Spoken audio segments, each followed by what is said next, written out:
Support for this podcast comes from Dynamic. Dynamic Air Quality Solutions supplies the private labeled Clean Air Defense System IAQ products exclusively to CertainPath members. Based on science and logic, these high-performing IAQ products control all three phases of indoor air contamination and are supported by world-class technical and communication training for your entire team.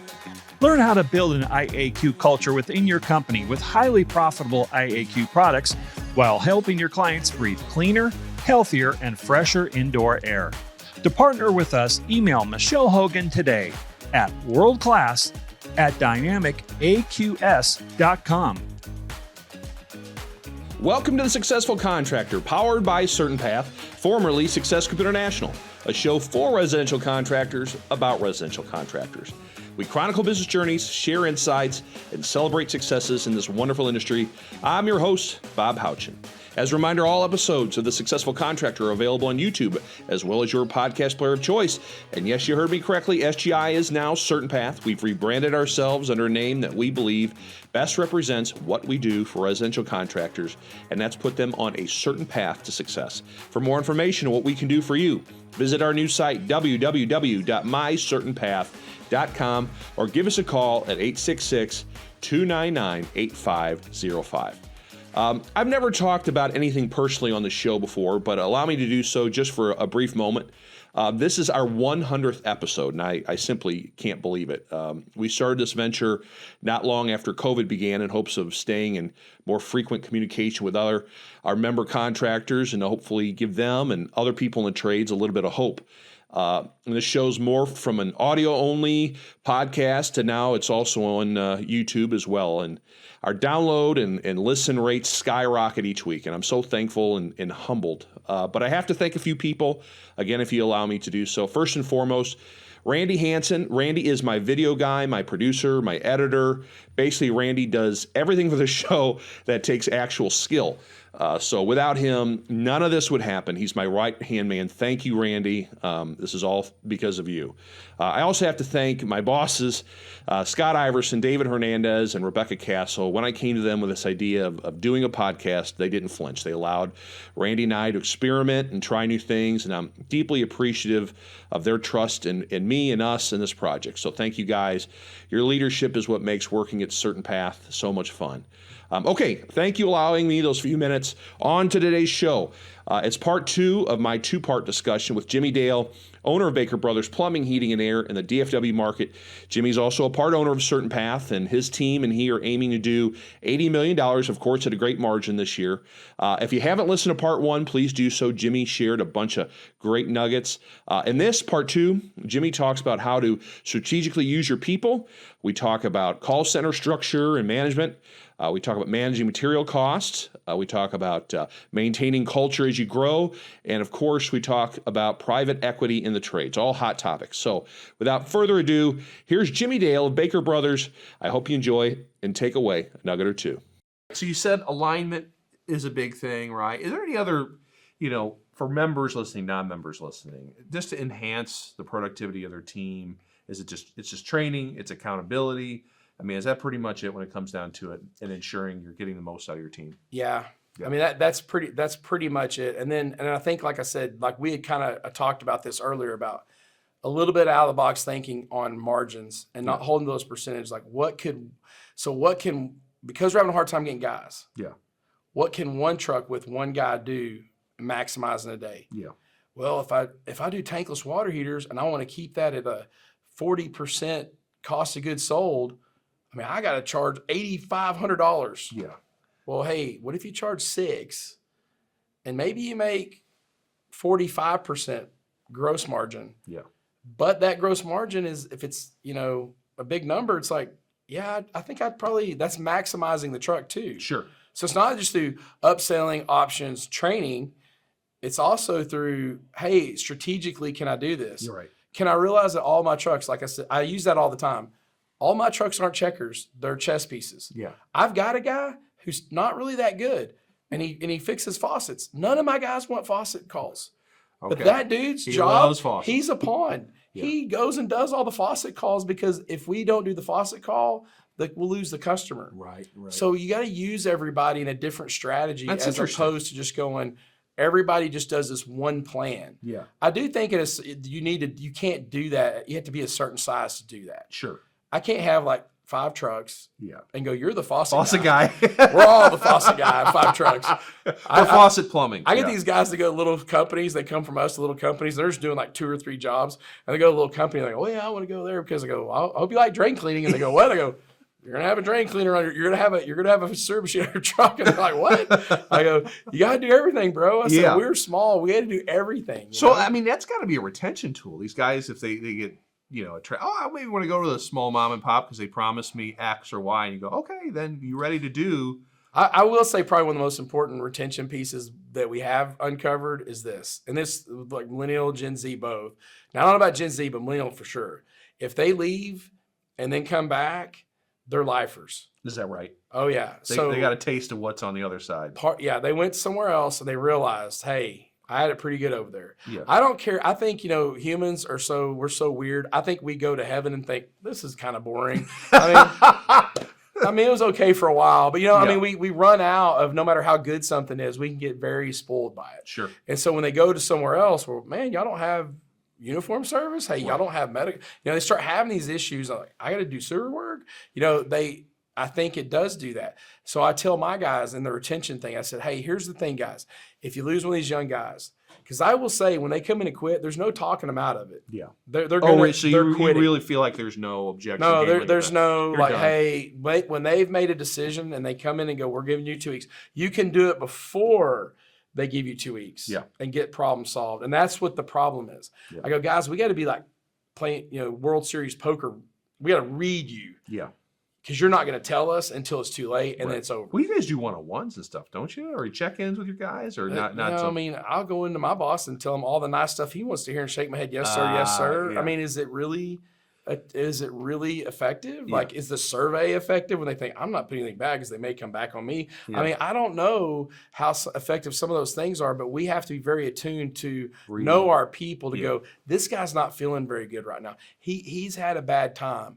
We got to know that, hey, he worked late yesterday. Let me see how he's doing this next morning. Yeah. Let's ask him, hey, can you get you off early today? Because, man, you work till 11 o'clock. I think we have to take tune your people. Another step of care Yeah. that we may not all have been used to. Right. And the other thing, too, is once you go, okay, this guy came in and quit. Dude, Bob's quit. I love Bob. I think Bob's going to be a great tech. Keep in touch with you. Okay. Just hey, not pressuring you, not, hey, you come back to work yet? Not being that way. Just actually genuinely caring about Bob and going, man, how are things going over at wherever you're at? Yeah. And just checking in on them. And that's the recruiting side that does. And then it's not the it's not your service manager. I'm saying the manager. Like, The if service you manager. because you like that guy. They like the guy. They Yeah. taught the guy how to do stuff. Yeah. And I said, yeah, call the guy every now and again. If you want him back and you think he'd be a good person to have back here, Yeah. man, keep the you don't have to with everybody who leaves. Yeah. Just the people that you really think are going to be good guys when they get older, man, just keep kind of touching base with them every so often. And then what happens is eventually one day they're going to come back in the door. And I said, and once they come back in the door, they're here forever. Yeah. Like they're not moving again. That's interesting. And I said, so it's the boomerang effect. Like, but you got to keep an eye on the boomerang to catch it when it comes back. Like, let's do that. And then when he gets to that point, then it's time to, like, ask him a question. Like, maybe you talked to him 5-6 times and the 6th time he was kind of getting a little unhappy. Yeah. Maybe the 7th time it's time to go, hey, man, we would love to have you back here. Yeah. I mean, I enjoyed working with you so much. That's why I call you all the time, because I really care about you. Yeah. Boom, that guy's had a bad day at work. He's probably going to come back. And he knows that he had a good place. He knows it's a good place. It's a devil too. Yeah. If another company was calling him, he may not, necessarily know how they are. Right. But we've been getting a lot of guys back. That's interesting. That's been a big trend lately. Yeah. All right. So we've talked about maximizing current technicians' effectiveness, and I think a big part of it, a great call center can make a big difference, right? How calls dispatched, how it's set up. I asked Gus this because I know he had a lot of changes in his call center, but I'm like, I'd be intrigued to see what Jimmie says. As you have scaled from when I think I first met you were doing $3 million to whatever number it is now. How is your call? What are some lessons learned as you've added all these call center people, and added dispatchers and managers, and What are some interesting things as we have members now that are hitting 8 and now they go, oh, I'm going to do 12 and now I want to do 20 and I can see doing that. But there's some scalability issues, I'm sure, in a call center as well. Yeah. So what are some of those lessons maybe learned that would be Well, beneficial? I think one of the things is and what we did, gosh, I can't remember if we were like 15 million, maybe probably right around 10 to 15 million. We said these guys are dispatchers. They go work with the managers. Yeah. So we have the managers try to set the board up, like strategically set the board up. Yeah. And then a dispatcher is kind of their assistant manager, like basically just taking those calls down, calling the customers, getting the guys, and then taking the calls down off the board. Sure. And then if there's a problem, it's like, oh, number 2 call is not answering. Yeah. Hey, John, what would you like me to do? Number 2's not answering. Which one would you like me to call next? And then some of the assistants are good and they know who to call next and how to move their guys around. Yeah. So we separated that, and the call center, I think it's important for the call center just to answer calls. Okay. I think it's something when you're smaller, it's what you do. They're the call center, the invoice, they put the invoices in the computer and they dispatch. Yeah. And it's what you have to do. Mm-hmm. But as you get bigger, you need to go, you guys are the call center. And like at the time we had a manager and 2 call center people. They all 3 answered the phone, but there was a manager, Tamara at the time, and 2 call center people. Yeah. And then you get a training program where you have we have a 10-day onboarding for call center. Mm-hmm. And they sit with them, and they have a whole training program. They sit with them. They listen to them do calls. They listen to calls. Hey, here's what's good and bad about these calls. Yeah. Then they let them take calls on their own while the other person's sitting there with them. Right. And then they basically monitor them. Just get them where they're comfortable answering the phone. Yeah. And usually it's 2-week process for us. Okay. And so it's pretty quick. So we can ramp pretty quick. Okay. Now, what we did that was really great, above a lot of other people I call, almost everybody's come in the door. They gone, you don't have enough call center people. I go, I got enough work. Yeah. I don't know what to tell you. And they're like, well, you just don't have enough people. Yeah. And I go, I think we do. Yeah. Our people can answer about, and we really did this through VitalStorm. VitalStorm's who got us on the percentage, because the old software systems had the percentage on there, but it was always a fake percentage. Okay. Like 85% or 88% was ridiculous. So it was how they used the center. But Jeff and those guys actually listened to go, this is a lead. It closed or didn't. And we actually got true rates. Yeah. And using that, we started our call center. And what we did is we were holding them accountable, the manager and the whole group, to a percentage. Mm-hmm. They had to hit this percent. Yeah. And you really don't want to hit a high percent. If you start getting above like 80, if you really get to 80, you got a lot of trash calls. Okay. Like they're not vetting out very well. Okay. So usually our target range is about 75, right about 75. If they start getting below 65, then I start getting mad and going, what's going on? Yeah, sure. But our guys will close each. So I don't have very many people. Yeah. And our guys will close like one of the guys will close like 63 calls a day. Wow. So she'll book 63 calls a day. Yeah. But the average is about 35 to 55 is kind of average per person per day. Yeah. So you see how we don't need very many people. Sure. But we're not outbound calling. All of our memberships. I was going to ask you about the outbound calling. We're not outbound calling. All our memberships are perpetual, so we're not trying to renew memberships. Yeah. We're not out so these guys are just answering the phone calls that come in and getting the calls, getting them on the books. Yeah. And guys that have came and saw the office, there's a little board up there, and it's like we wrote down every day. Shirley did 55 calls. Julie did 24. When they write that up there, there's a innate pressure to go, gee, she did twice as many as I did. Yeah. Yeah. I've got to get on it. And so it's not like where they're whipping them with it. They're doing it to themselves because they're trying to go, I want to score good on the scoreboard. Yeah. I don't want to look bad. Yeah. We had a lady that goes, I only do like 12 because I have all these responsibilities. She had a lot of responsibility. I go, well, Connie, we know that. Don't worry about it. Yeah. And she goes, she started doing 20. Because she goes, well, it's not fair. I go, it's not going down. I'm leaving it up there. Yeah. Because your score is what your score is. Sure. And she got up, she all of a sudden improved. Is that because she was, it's And mindful. I was like, that's kind of the, and so what's funny is Trent Urban came out and he did this thing years ago with Paul, and they just peer business review. And I remember Trent sitting across, like his input, we didn't go to the call center, but he'd heard how many people we had. He goes, Jimmy, I don't think you have enough call center people. Yeah. And I think you're paying your call center manager too much money. Yeah. And I go, Trent, I think I pay my call center manager right because I don't have very many call center people. So it's that perspective of, Right. hey, pay somebody a lot of money. Yeah. Stop paying your call center people $14 an hour. Yeah. Start paying your call center people, like get it to where they can make $45,000 and $50,000 a year. Yeah. And for a lot of these guys that don't have an education, but they're sharp people, Yeah. and they're high school educated, man, $45,000 to $50,000 is really good money for those guys. And they're happy. And they're happy, and they'll work hard for it, and they're the most important people. The two Bill Weaver a long time ago said this. He goes, when I would go into one of these broke down companies to fix it, Yeah. he says the first thing I did is I looked and see everyone who didn't support the call center or the technicians, and all those people I would let go because they're the two most important people. If the call center, they're the front line, the first people that will contact the customer contacts. Sure. If they do a bad job, Yeah. then the guys never get to go on the call to even try to close it. Right. So it's like, I don't understand. They do this at restaurants. Why do you put the high school kid at the podium, and when the high school kid wants to go home on Friday early, they're going, it's a 2-hour wait. Yeah.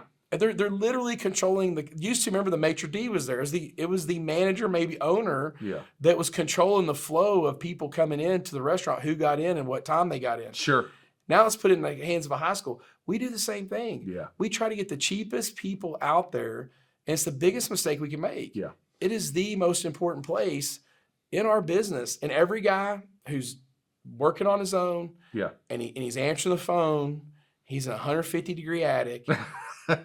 How does he say, hey, good afternoon, this is Jimmy from Baker Brothers. Yeah, How can I right. help you? He goes, what? I mean, Right. and I go, 100%. and I tell those guys, the first thing to your growth Yeah. is you get your wife or somebody who's smart and good to answer the phone Yeah. for you. Yeah. And then you're going to have to hire more people. Right. Because you don't know how many calls you're losing Sure. because you're not answering the phone right. So I really think that call center piece, like you said, it's the most pivotal, because if you start growing Mhm.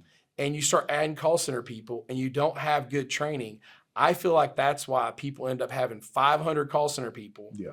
We went to a company the other day, a big company, Yeah. and my call center manager goes, the lady closed 11 calls in the day. Oh, wow. Yeah. And she goes, they got too many people. Yeah. And so I think that there's this balance between quality and quantity, Yeah. getting really good people that close a lot, that will do the training. We'll listen to calls, and if you don't smile, we're going to talk about smiling. Is that right? Okay. If you tell the customer no, we're going to talk about never talking, no negatives with the customer. Yeah. You tell them what you can do, not what you can't do. Right. And so it's those things that we do that, Those are good little nuggets right there. Yeah. yeah, I mean, like our biggest ones, empathy statement and promise of resolution. Yeah. We went to a call center and they had 50,000 calls coming in. It was one of the big box retailers, and they basically said all the other owners weren't paying attention. It was like blowing them off. And I go, dude, she just said she listened to 50,000, and 90% of the people that closed were the people that had an empathy statement with promise resolution, meaning, oh my gosh, I'm so sorry to hear about your water. Is everything okay? I mean, it didn't flood anything, did it? Oh no, we got it off. Everything's great. Well, hey, you don't worry. We'll have you hot water on by the end of the day. Yeah. You make that statement at the front of the call, hooked. you're going to get booked. Yeah. And so that's kind of the stuff that we train and, Yeah. and things that we do to get these guys, but they have to be good. Is your turnover pretty low then in your call center? It kind of and fluctuates flows. a lot of Yeah. times.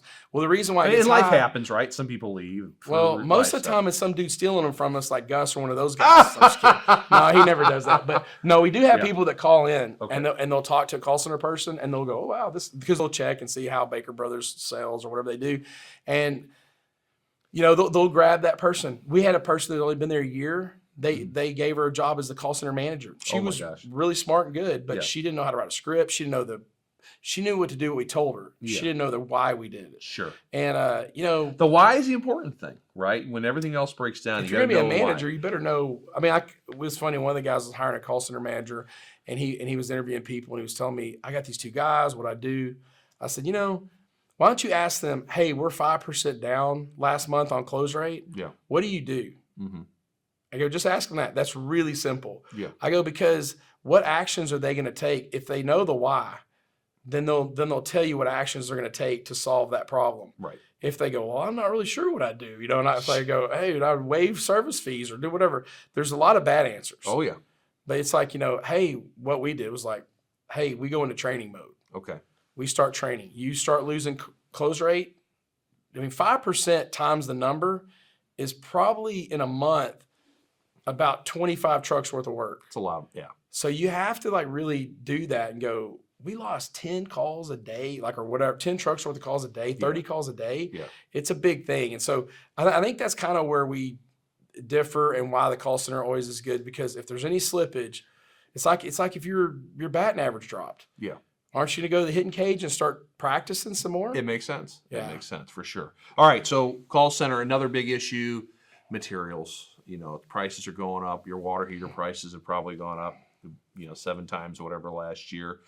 Is it just increasing pricing? I mean, and I know there's always the fear that techs go, "Whoa, man, this is getting ridiculous." Or are they just trained because the whole society is getting more expensive? I think to be honest, that in society, we're not getting pushback on price increases. Okay. I mean, everybody's expectation is that. Yeah. It's just, that whole, it's gas goes up, we're going to have to pay our people more. Right. I mean, we're all getting hit by inflation, so we all have to move up. Yeah. So I think there's just, I don't think that, everybody understands that about, hey, building materials are up. Right. People building houses are spending 3 times as much for wood. Right. Stuff like that. I mean, it's happening. And, we just have to, I think that's what you have to do, is just be diligent about moving your price up and go, because I think moving your price up is always a thing for me that I go, are we really efficient first? Yeah. Let's make sure that we have efficiencies within our group before we start just jacking the price up randomly. Yeah. Because that's not fair. If you're not looking within first and making sure that your operation's operating really well, it's never to be perfect. Right. But are you at least being diligent? I think it's a stewardship we owe the customer, is to like make sure that we're doing good. But I think there's way too many people that don't ever change their price as they pay their guys more, as they do all these things, and their margin leaks. And then about 3 years later, they're like, man, I'm not making that much money. Right. And so I think you have to be diligent about raising your price every year. And I think you really have to be diligent about it in these times of going, hey, look, we're having these price increases. We need to pass those on to the customer. And I even a big mistake a lot of people make is like, oh, water heaters are going to go up. Yeah. I'm going to go buy 25 water heaters. And they go buy 25 water heaters, right? Yeah. And they go, man, this will last me for 3 months. And they don't move their price up. Right. See, everyone who buys a water heater right then and there, they're buying it for more. You should go ahead and move it up. You did a smart thing by pre-buying them. Now go ahead and move your price up and take that extra margin. Yeah. And I go, because what happens is you buy all those water heaters and then your guys buy half of them from somewhere else. Yeah. Or go and pick them up out of the store. Like they go to, I don't know, the supply house and grab it. Yeah. Well, that one costs more. Now you leak margin every one of those you sell. Yeah. So it's not about trying to beat the customer up like, hey, I bought these cheaper. It's like, hey, go ahead and move it up, because you do have a chance. We've done that I don't know how many times, pre-bought. Oh, we bought all these for this much. We'll keep our price here. And it was like, we never sell very many heat pumps. Well, that month we sold all heat pumps and we bought them outside and our margin got crushed. I go, what happened to our margin? And we went and looked and it was like, we did a pre-buy. So now if we do that, I go, man, move the price. If Lennox or whoever move the price up, move it up. That's interesting. We've always talked about materials and stuff, and you've always said, I've got materials under control. I don't really worry about that number fluctuating too much and eating at margin. I talk to a lot of members, again, that are in this growth stage, and they're like, we got the training down, we've got accountability somewhat down, but it's like, I'm not sure how to get that back end with materials and replenishment. Should they just do a VMI or what? Like what advice as you went from smaller to larger to get that backside of the business in line? Even when we only had 6 trucks, I put all the parts that we use. I went and negotiated with 3 of our top vendors and said, hey, here's our monthly buy. And we just created our own supply house back there. Yeah. It was us managed inventory, not VMI. So we managed it. And we would go back there and go, okay, after all the guys got out, but we replenished every day. So the guys would turn in their work orders. We'd fill their work orders that morning. We'd go in early. They'd turn their work orders in the evening. the guys would get in there an hour early. They replenish all their orders, give them all the orders the next day. And, that supposedly sounds a great way to keep control of it. But the thing is, they're not at every supply house across the nation going everywhere they want. Wasting time. And our money, we pay the same amount for these parts they're using all the time. Yeah. So if you can do a VMI, you probably need to do at least 500 to 600,000, a year to even be considered. Yeah. You can do like what is it called? It's not the VMI, but they do it on consignment. Okay. So they just come in and they count what you don't have and they replenish for you. Yeah. So they'll set up a consignment account, which that's a good idea too. Yeah. You can do that. Then you're not having to get racks and do all that stuff. They're still doing that. Yeah. But then it's just like if stuff goes missing off there, you're going to get charged for it. Sure. But the same thing could happen if you were That's in why control of it as well. your stuff is all locked down. I've been Yep. in your shop. I Yep. mean, it's behind the cage. That's right. You could get in there, but you have to try. That's right. You got to give a blood. You got a thumbprint and do a rectal. I go, all this stuff just keeps honest people out. Yeah. If you want to get in there, you can. But so what the deal is, if you're not big enough for VMI, it's consignment's an option. Doing your own thing is definitely, any size you can do your own thing. Sure. All you got to do is take if you got 2 trucks, put 6 to 10 truck stocks back there, and you're just sitting there trading parts out the whole time. Yeah. The other big important piece is the management. Most people, like my dad, he looked at every work order, every package slip, every line item, just like Grinded. Yeah. And I was like, it's just a lot. It's just a lot of plumbing, and it's all the trades are different. Like, electrical is not near as much the volume of stuff on a truck, and same thing with AC. Yeah. But plumbing's got a big volume of stuff on the truck, a lot of stuff. So a lot of transactions. Well, what we do is we just tell the suppliers, I want my guys buying stuff by truck. Truck 1, truck 2, truck 3, truck 4. Okay. And then what they do is they go in there and go, I'm truck 1. They put so the statement is truck 1, truck 2, truck 3, truck 4 with totals. So I got your total, what your spend was. Yeah. I put it in a spreadsheet. Here's your sales for that month. Here was your spend for that month. Here's the percentages. Okay. If a percentage is out, like we usually try for like 12.5% in plumbing. Yep. If that's out, we go, why is this one 19? Yeah. We look into the guy, what he bought. We go, oh, he had 3 tankless water heaters. That's why his is high. That's okay. Look at another guy. Oh, his is high too. Oh, he's got 5 toilets he sold. That's okay too. Right. Those are high, parts, percentage jobs of parts. Water heaters, tankless, toilets, fixtures, things like that. Yeah. Go in there and go, man, I don't see anything this guy did or bought. There's no reason he should be at 20%. Right. Then we go, hey, let's go. So instead of inventorying every truck, let's just inventory the guys that are out. Yeah. Instead of talking to everybody about parts are too high, let's just talk to the guys that are out. It's that old 80-20 rule. Yeah. 80% of your issues are 20% of the people. Sure. And you go back there, and if there's 10, there'll be 2 of them that are out. Yeah. And you go, hey, if you think nothing's going on, that's like nothing nefarious, like, Bob, hey man, why do you think your material is so high to your job costs?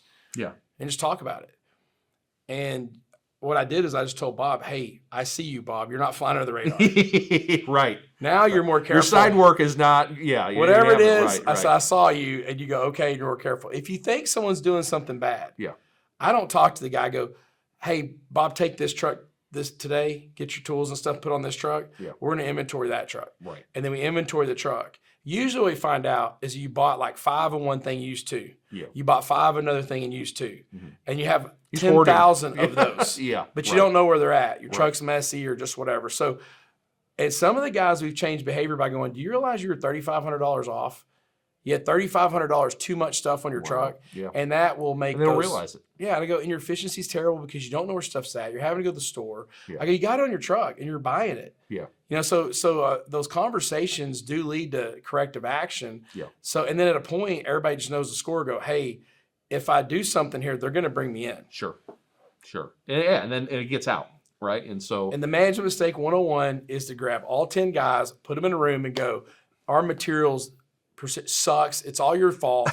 You and guys, then the 9 guys doing it right are like, the 9 guys are like, dude, I haven't been doing anything. Yeah. And the one guy who you're trying to really yell at is going, man, I guess everybody sucks at this. Like, look, it's a horrible management. It's what we do. Right. And I go, and you have to start taking and going, having meetings and productive huddles and stuff with your guys, and then going, hey Joe, can we come over to the side a little bit? Let me talk to you about this. Right. Now we had a guy that was struggling in PM management, and he goes, man, we're getting these callbacks. Man, I can't understand. He goes, I'm yelling at the guys. I'm doing all this stuff. I'm beating his head against the wall. And I go, let's see who has the problem. Yeah. Who has the most? And we look, and 2 guys have the most. One guy has half of all of them. Wow. That guy was so unaware. We brought that guy in to talk to him and tell him that he had so many. Yeah. He broke down Oh, really? in tears. What was the reason? What did he say? Just couldn't figure. He didn't know. He didn't know. He had no idea because he's in the group yelling at everybody. Yeah. Someone else was doing the recalls. Yeah. He had no idea that he had that many. Wow. And he started breaking down crying because the guy was yelling at the group. Yeah. And it was so ineffective. Yeah. It's like you got to talk to the people that are actually having problems and red flags. So material-wise, that's what we do. Yeah. We red flag the materials, and we talk to the people that are outside of the group and we vet them first. Go, Sure. Nothing was going on here. Right. And then we go, okay, let's look in their truck. Support for this podcast comes from Goodman.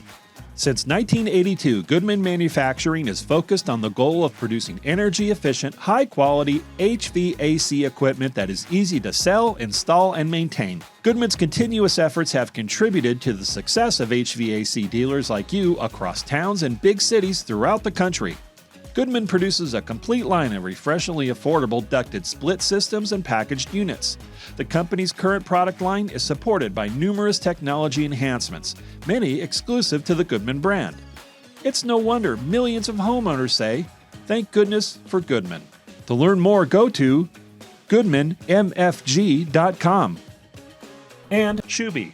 Shuby makes it easy to take your customer service to the next level. Show your clients you care with their full line of extra large, extra durable products made specifically to protect their home or business. Shuby products were made by service professionals for service professionals. None of those cheap, thin shoe covers that tear on the job. Their booties are made tough. They have surface protection products for every floor type to make sure you don't leave behind scuffs or scrapes.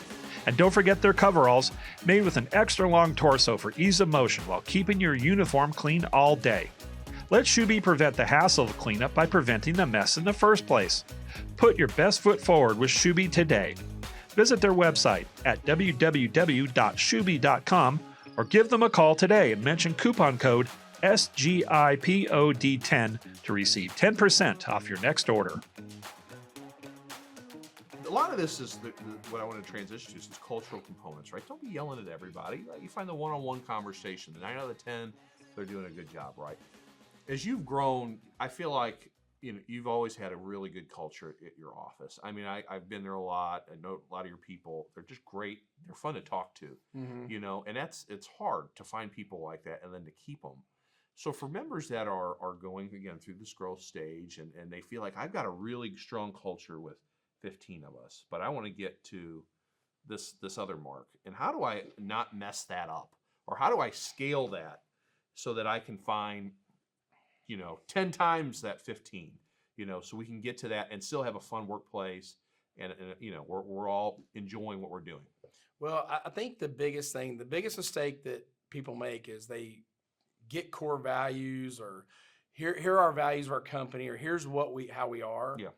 And the owner needs to be that way. Yeah. The guy running the whole show, he better be like that. If you're going to put something out there, like I don't need to go, hey, we've got a skinny company. That's our value. Everybody's going to be skinny. Not Jimmie. Me, but all you guys are going to be skinny. That's ridiculous for me to promote that. Yeah. And I've seen people that are not very, like, to be honest, integrity is one of their things. And they cheat at everything. And I go, so your culture is going to be really good because you're going to be up there talking about integrity as everybody's like, well, I saw you cheating at golf the other day, John, and I'm like, you have to be careful. Yeah. It's not what you want to be or what you hope to be. Mm-hmm. If you just wanted to get down to it, you better have your core values where the person who's leading the group, they're that way. Yeah. And then you need to do stuff. Are you going to take a $40,000 hit? Like, one of ours is trust and care. Yeah. We mess up on a bonus program and Roger was like, dude, I messed up. I didn't carry the one. Man, I'm so sorry, Jimmie. I told the guys we're not going to pay it. I go, whoa. Did they hit what you said you're going to hit? Yeah. Yes. I said, Roger, then we're paying them the $40,000. Yeah. And that was $40,000 right off my bottom line, right out of my pocket personally. Yeah. And I just go, Roger, it's that important to me that we keep our word, because you gave your word, I gave my word, and we gave Baker Brothers' word. And I go, we're going to do it. Yeah. So if you want to do it, that's fine. If you want to have a great culture, whatever your culture is, if your culture was like, hey, we like to drink beer and have a good time and dude, go party, like we work hard and party harder, dude, if that's how you are, then man, you'll have people just like you all around you that are just like you. And so I think the important thing is not to do something just because that's Bob's core values. Do your core values, what your belief system is. So then that way you are the vision of it. Right. And then the other part too is to tell stories to your guys about it, your meetings. Like if one of them is care and one of your guys pushes some old lady's car into the gas station and you hear that story, tell the whole group the story. Tell everybody the story. Go, hey guys, look what they did. Yeah. So one of the cool things we're working on now, and it was something that Southwest Airlines did, is we have core values and there's a definition below them.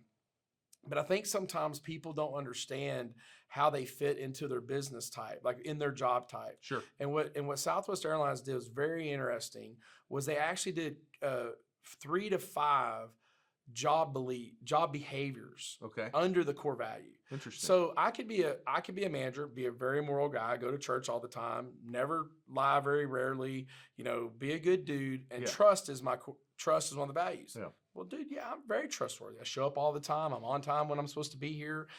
Dude, if I tell somebody something, I'm going to do it. Yeah. But trust could be accounting coming over and going, hey, Bob, can I get that report from you, buddy? Oh, yeah, dude, I'll get that to you. And you forget. And then 3 days later, hey, did you get that report? Yeah. You kind of violated the trust. Right. Of the accounting department. So some of this stuff is really about, and what Southwest Airlines was like, hey, if you're in maintenance, one of your behaviors is making sure that their planes are safe at all expense, and when you go, this plane's not safe, it can't take off, and there's 150 people on it, and the pilots are on you, and everyone wants the plane to take off. Yeah. But the dude goes, no, we're not doing it, because he knows that it's not just the core value of safety. It was that you make sure every plane that leaves the ground is as safe as it could possibly be. Right. And so I think those big job behaviors that we're going to put under the core values for each segment of jobs. So we're actually going through the whole entire company: call center, dispatch, management, technicians, like all the way through the company. And we're getting these core behaviors. Okay. So that there's clarity about the core values as well. And then you're going to talk about them in your meetings and your company meetings, so that it resonates and they understand where you're coming from on that. That's great. We big part of culture is leadership, and you talk so much about finding good people, and that's what it's built on. But is there anything you can do to help build people up as leaders? Do you send them to leadership training? Especially the key people in your business, to kind of help them. I know you say they should be self-starters, right? They should want to find information. We've talked about that before. But is there anything you do maybe for the middle manager guy? The young guy that you're like, he's got ability, right? And I could see him being a manager and moving up the organization as we scale. Yeah. Like, what do you do for those people? I think the first thing that we did, that we started doing, was just like really to do, it was like a book club almost. It was like, hey, we're going to read a chapter. Y'all are going to come back. We're going to talk about it, or 2 chapters or whatever was relevant. Like we did the 1 Minute Manager. Each chapter was a segment. Yeah. And so we just did it by the segments. Yeah. And then we go, so, hey, how can we incorporate that into what we do here? Yeah. Is it a good idea? What do you think about it? Like, let's have creative thinking around this. Not this is right. Yeah. I mean, not all authors are right. Right. And it's like, hey, let's talk about this. Yeah. And so we kind of had the book club thing. And what that did was that taught different management skill sets, like different ways to reprimand, different ways to like hold people accountable. Mm-hmm. So I think part of it is doing some of that kind of training that you could just do in house. Sure. But it is recognizing that someone's better and mentoring that guy a little more than maybe the other guys. Right. And so So does that mean just saying, hey, Joe over there, Roger said, hey, we've got Joe who's at this level. I think he could be something. I mean, is that where you go we'll move bring that young guy in? You'll just move him up. We'll move him up. We had a guy that came in as an installer, and dude, he was just natural born, God gifted leader. Yeah. Man, in 3 months he was on the management team. Is that right? Okay. Yeah, and he was like just an installer guy, put stuff in, but man, the guys followed him, and he was smart, educated. Yeah. He liked quality. And I think I said this like when we were at this Eagle Summit, when people asked me, what do you look for in a manager? And what are you looking for? And there was these guys, they had this list of stuff. And Yeah. I go, man, I really just want two things. And I go, I want somebody who likes to win. Yeah. I mean, I'm talking about we play horse. You try to beat me. I don't care what it is. You just want to win. And if you don't win, I may even want you to throw a little bit of a fit and be kind of an ass. Seriously, because I am. I go, if I lose, I can be the nicest guy ever. But if we start playing something I lose, dude, I will be the biggest jerk you've ever met in your life. And I was like, and then the second thing is execution. Yeah. Executing projects, executing your thing. I don't want somebody who's going to run a marathon and then cut out the last 300 yards. Go, man, I'm kind of tired. I guess I'll just stop. I go, dude, I want somebody who's going to crawl across the freaking finish line because one, he wants to win so bad, but two, it's the execution and the completion of projects. As fast as we move, as fast as the growth pace is, I cannot ask you to do things 3 times. Yeah. And if you say I'm going to get this done, you really need to get it done. Yeah. And you need to figure out, and if you get a barrier in front of you, you're going to figure out how to get over, under, or through the barrier. That is probably that is that winner thing of, man, we're not supposed to win. Yeah. But we're going to anyway. Yeah. That I always tell my kids this, they always laugh about. I said, hey, Dad, you can't do that. They go, why don't you just hide and watch? I go, hide and watch. I love hide and watch people. Yeah. Man, you don't think I do it? You can hide and watch and see. I mean, I'm going to get this done. Yeah. And it's only talking smack if you don't get it done. I I go, but if you get it done, I go, man, it's fun, and it's fun to work in environments like that where other people appreciate your win and appreciate your effort and appreciate you getting done. Yeah. And at the same time, our culture is all the people be looking at you when you're the dude who dropped the ball in the ninth inning with 2 outs. And we lost. They'll be like, dude, you are. I mean, I think you just have to get people that have this. It's this right type of people. Yeah, and I feel like everybody. You don't have to have the same people I have, right? Or that I'm telling you. It's the people that fit with you. Because if you're not, like that whole culture index thing, if your culture index is different, that's not that you're bad. Right. It's not that you can't run a company or be successful. Right. It's just you're different. Right. And you need to get people around you that have like kind thoughts and feelings about how you do things so that y'all can move fast. Right. But then also you have to have people that get stuff done. Yeah. And that you don't have to hold. I mean, it's like the guy that you have to hold accountable to everything, and every time you have to go, did you get that done? You have to follow up with them every single time. Yeah. You have got to get rid of that person. Yeah. And go, look, you got to go. Yeah. Because I would much rather you go do stuff I tell you to do the wrong way in 5 different times than to like me tell you a bunch to do things. Yeah. And so I think that's but I think you do have to appreciate how you're wired, how you're, like if you're very reserved, and you come and you're like this really methodical thinker, and go, hey, I really like to have a lot of info before I move, and you're gonna hate working for me. You're the best dude ever, and you're the most successful person in what you do. You are going to do 100%. I am going to drive you completely insane. So real quick, this young guy though, you've got to put him in a leadership position. Maybe he's 25 or what? He's young. What do you do to nurture and mentor him to make sure his ego doesn't take off? Or do you just know, I think he's a good enough guy, he's not going to go off the rails? I think it's to put it in sports analogies is like, if somebody's a good receiver, they're just kind of a good receiver. It's just an ability. And all I have to do is just hone the talent, not create the talent. Right. And I think that's what too many times we it's do. just observing that guy then and what just he does. Seeing what he does and how he does. Hey, let me coach you up on what that opportunity. I know this guy really cares about quality. Yeah. And I'm going to tell him how much I care about it and how much I want to support him in making sure that it happens. Okay. And giving him the ability, one, to make a mistake. You're giving him confidence. Yeah. I'm going to go, we're aligned in what we want here. Yeah. And it's okay if you make a mistake. Yeah. Just don't make a mistake twice. Right.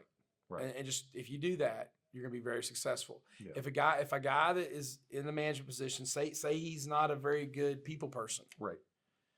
It's like there's an acknowledgement of the weakness of the leader to go, this is where you're weak. Yeah. You need help with this. And that's, I think, more of the honing is going, hey, you need to understand this is how you are, and you can maybe make people mad. Yeah. And I think it's really just that awareness.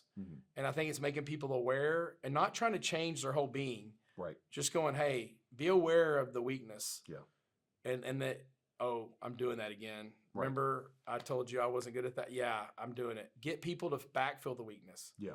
Like we have a guy who's a really good manager. He's Mhm. good with the guys, has low turnover, always hits his goals, gross margin's wonderful.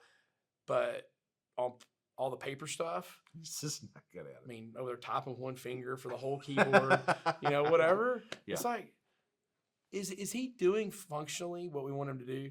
Like if he if he was a Starbucks and we walked in and grabbed his cup of coffee and drank it, we'd be like, man, this is really good coffee, wouldn't we? And they go, yes. I go, then let's backfill, let's get his dispatcher. Once again, checkers, pay all the dispatchers the same. Yeah. Let's get his dispatcher, say, hey, we're gonna pay you $5 an hour more. Yeah. Because of how he's so productive. Yeah.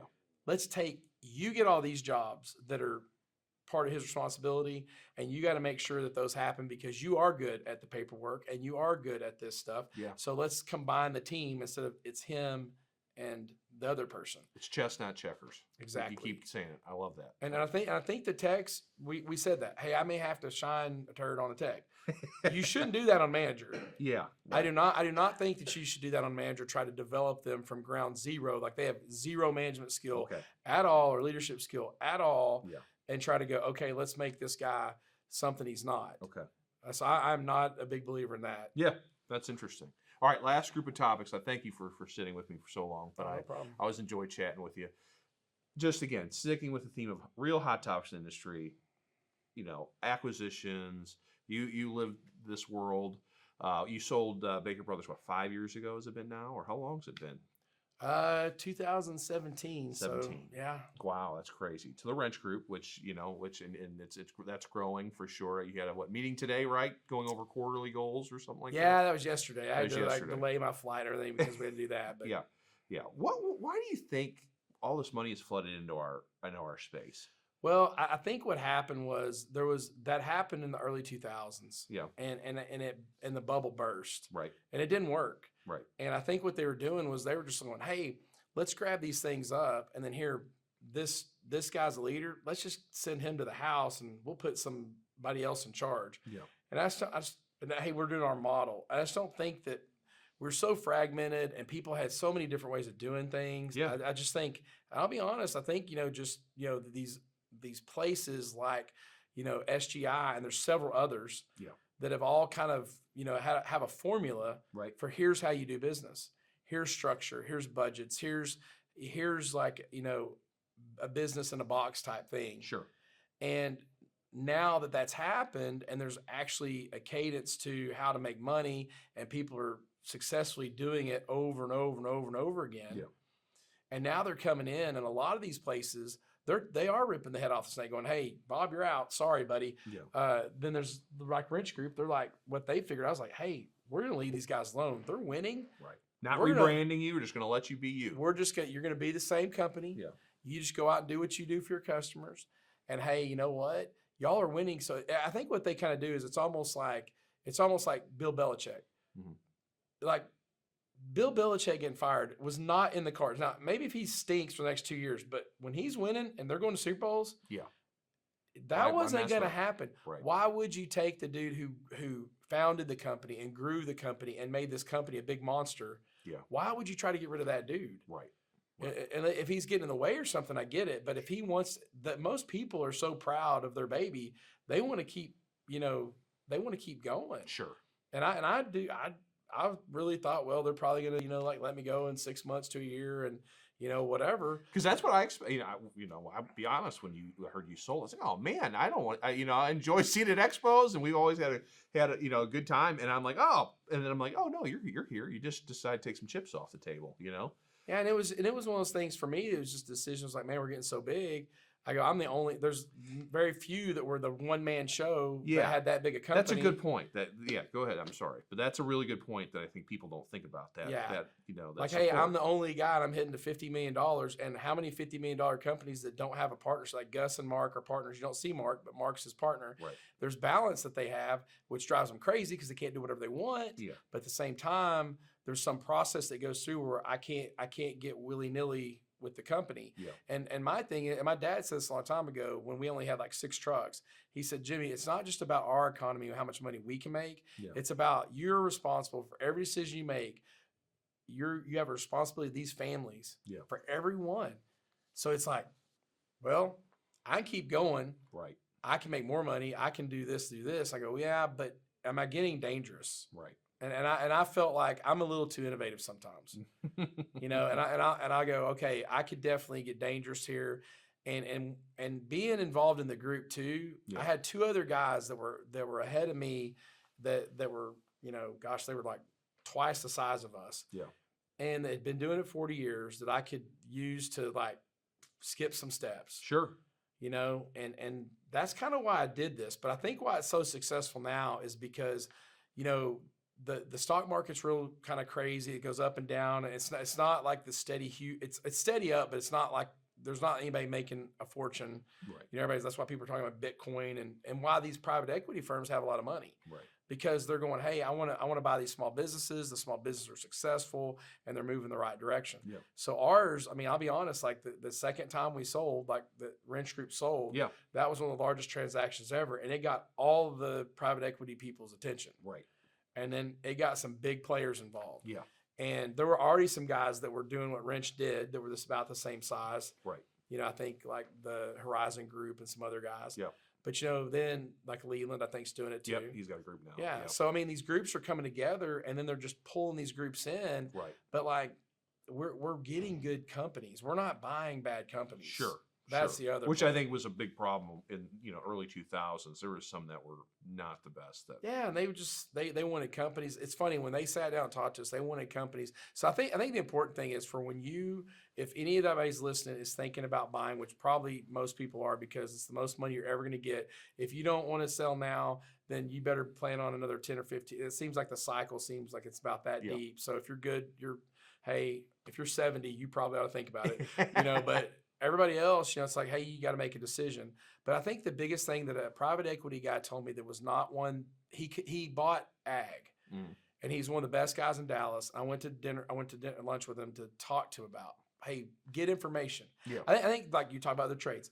I went and got information. Right. I went and learned about it before I ever thought about doing it. Sure. I started doing this. I got information for 6-7 years about this Yeah. before I ever made a move on it. Yeah. And when I talked to this guy, he told me, he goes, Jimmie, he had no want to buy me. It was just third party straight information. Yeah. He goes, I'm looking for good partners. You need to be looking for a good partner. Mm-hmm. He goes, you need to find someone who when the money, it's not the money, it's the partnership. Yeah. He goes, like you were going to have a partner. So I think people just go, I'm going to sell to someone, give me the most money for Right. my business. Right. They don't think about the partnership. Hey, I'm now partners with this company or with this person. Yeah. And when you pick a partner, everybody's really picky about it because Right. they know they're married to this person. Right. And so I think that's the biggest thing. To money matters, Yeah. but I think partnership goes first, Right. and then money comes second. Yeah. And if you have a good partner, and they do so. Example, I took $335,000 less to go with who I went with. Yeah. They gave me $1 million 8 months after I got done, just because they redistributed recapitalization or whatever because they were doing so good. Yeah. Yeah. And I go, well, I guess I made $730,000 more or whatever. I mean, it was just Yeah. that's the type thing that when you pick the right partner, that's why my story's good too. Right. Because I didn't get fired after 6 months. They didn't take all my 20-year employees and can them. They didn't throw all these like models and things on us that we weren't used to and, Right. and new rules and new regulations. We all had to get on the same software, and there's some we had to get on the same HR platform. Right. But there's very little stuff, and I think that's what you got to look for if you want to stay. Yeah. If you want to go, I mean, you just want to make sure that you're handing the people off to a good partnership because you're giving your employees that you care about. Right. You're dropping them off. Yeah. And you're working with a guy you've known for a long time in Alan, Yeah. right? And who Who I you met met at in this SGI. group. Yeah. Like, I'm the one who, well, the funny part of that story is, Yeah. I'm the one that told Alan about the guys he sold to. Is that right? Yeah, I went to dinner with those guys years ago, Yeah. and Alan was talking to a group that talked. So in 2008, a group talked to my dad, Yeah. and that group was talking to Alan, and it fell by the wayside. And Alan goes, "Do you know of anybody else?" I said, "Well, man, it's funny. This guy took me to lunch from Seattle, came to Dallas, and took me to lunch, and he had bought this company, Berkey's, up by us. Yeah. And that was the start of the wrench group. Like when Alan was the second person in, Yeah. and that was kind of funny that years later, you know, they had a good deal. Alan stayed working there. Alan, God, I don't know how many times Alan's turned. He's probably turned 3 or 4 times. Yeah. And so, yeah, I mean, it's funny. SGI really brought that relationship, and Alan where he went, and eventually where I went later. Because when I went to start thinking about making a move, I said, "Hey, Alan." And he's a great guy. I mean, great guy. Yeah. Oh yeah, he really is. He really is. That's funny. I mean, I don't see this slowing down either with the market the way it is and inflation. And I would assume the PE is going to keep saying, "Look at these companies growing and making money." And I don't know. I'm not an economist, but you know, our group as a whole, like, and we have I think we have 23 companies now. Yeah.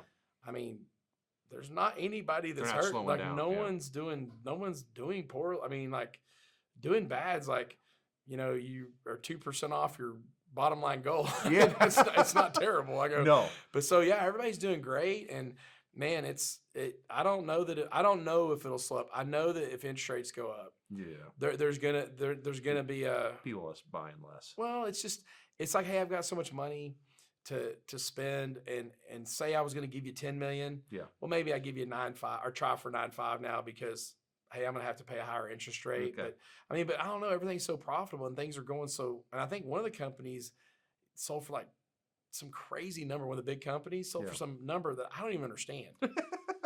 You know, it's like, and I go, but I think that you know, at some point in time that definitely you're going to see some public companies come out of this. Okay. You know, like I think you're going to see some of that. That's the only thing that makes any sense is as these big, when they get where they pull 3 big ones together, they're probably going to do, you know, some kind of a public offering to kind of make that make sense. Yeah. Be interested to see what happens. Oh, I know. I think it's gonna. I really do think, you know, they always say history repeats itself. Yeah. I think what everybody thinks, oh, the bubble's getting big, and man, it's gonna pop, and it's gonna get all everybody.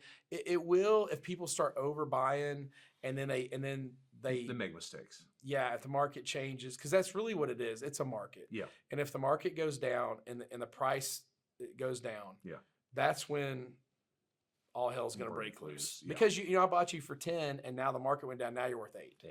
And and I have a big debt that I have to pay. Right. Because your company is literally paying its own debt off. Like when it's like the company paid me this money. Right. And the company is literally paying the money they paid me off. Yeah. Yeah. I mean, and that's how they work. That's how they do. It's a crazy system of what they do. Yeah. They basically take other people's money and go, I've got $100 million. Mm-hmm. And then they go to the bank and go, I want to buy Bob's company. And they go, well, you got to put 20% down. Here's $2 million. Mm-hmm. You know, for 10. Yeah. And then Bob, your company just in the next 5 years, and you're growing, it's probably next 3.5 years pays off that debt. Right. And it's just when that gets out of cattywampus where I gave you 20, and all of a sudden the market goes down, then you start having some problem. But it really is a fascinating, you go, why do these PE guys do this? Right. It is a very kind of interesting world to like look into and see how it works and how that, and it does, like, but it doesn't always. Right. That's why it's a high risk for an investor to invest in the PE groups. Sure. It is a high risk investment because there are downsides. Right. There are things that could happen. There's a lot of good, but there could be a lot of bad. There could be bad. Yep. All right. Last question. What about you? What about Jimmie Dale and Baker Brothers? What do you see over the next 5 or 10 years? You enjoying the grind still, or you're like, I don't know if I got much longer in this stuff? Or what do you think? You just don't worry about it that much? Yeah, I mean, I think that one of the things that no matter what, I don't know there's true happiness in any kind of retirement. Yeah. I think that, for me, I just went in so many houses, and the retired guy's right in your back pocket all the time. And I always said, from the postman to the executive at Coke, after 3 years of doing whatever you want, if it's golf, fishing, going around your RV, putting the little state stickers on the back, you at a point just go, man, that's boring now. And they go, and then I'm watching daytime TV, waiting for the grandkids to come over. Right. And so for me, I was always like, hey, you know what? I always want to work. I always want to, have, and I think at some point my retirement's going to be, I'm going to have some little coffee shop or something where a bunch of old farts hang around. And you're just talking. And we just sit there and talk and hang around Yeah. and do whatever. And then somebody comes in and goes, I don't really like your coffee. I've already had way too much customer. I'm going, hey, get the F out of my store. Like, I'm just gonna be I like, don't need you. I was like, hey, dude, I own the building. You're here I for my don't entertainment. have to make anybody. If you don't, I'm gonna be the coffee Nazi. Like, hey, you don't like it? Get out. Like, hey, I want some cream. Well, you better go to Starbucks, jackwagon. We don't have cream here. But no, I think really realistically, I really enjoy. I think I had a Vistage guy, and it's funny. He used a chair and he puts these things together. And it's funny, he didn't really depart a lot of wisdom on me, but himself. But he gave a lot of education and really good stuff. But his own personal wisdom. It's funny. He said his dad said, he goes, man, if there's three things, he goes, if you love what you do and you love who you do it with and you love where you do it, that's the most important thing. You have a better job than anybody on earth. Yeah. And I go, it's funny, the wisest thing you ever told me, you didn't say it, but I go, but I'm serious. I love the people I work with. Yeah. I love where I do it. I love, I love just being, I want to be great. I mean, I want the company to be excellent. I don't care if the company's big as much as I care about, hey, are we excellent? Yeah. Are we better than the guy down the street? Are we the best that's ever been in your house? That's kind of my, want. Yeah. And I guess I was that kid that always wanted to have a world record. Yeah. Like I put the most toothpicks in my mouth or just whatever it was.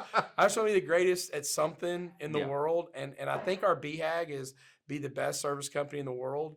And it doesn't mean the biggest. It said the best. Right. And I really, I even think at a time that if the season changes and Baker Brothers isn't, in my deal anymore, then maybe it's just, like I said, a small company that we're just really amazing and bad A and just like, dude, everybody's like, oh my God, you got to get these guys out your house. Yeah. But I think growth happens when you do stuff like that. Yes, it is. And that's kind of, I think that's, so my future is really, and I think really too with the kids my kids are getting older. Yeah. A 24 and a 21-year-old. And I told him, I was like, hey guys, y'all kind of got these things, this path y'all are going on. One's going to be in computer science. One's going to be like she's in sales right now. And I just said, hey, here's the thing, man. If this just doesn't work out or whatever happens, I said, we can just go get a 6-truck plumbing company and you can make so much money, it'll make your friends throw up in their mouth. They will not believe how much money you can make.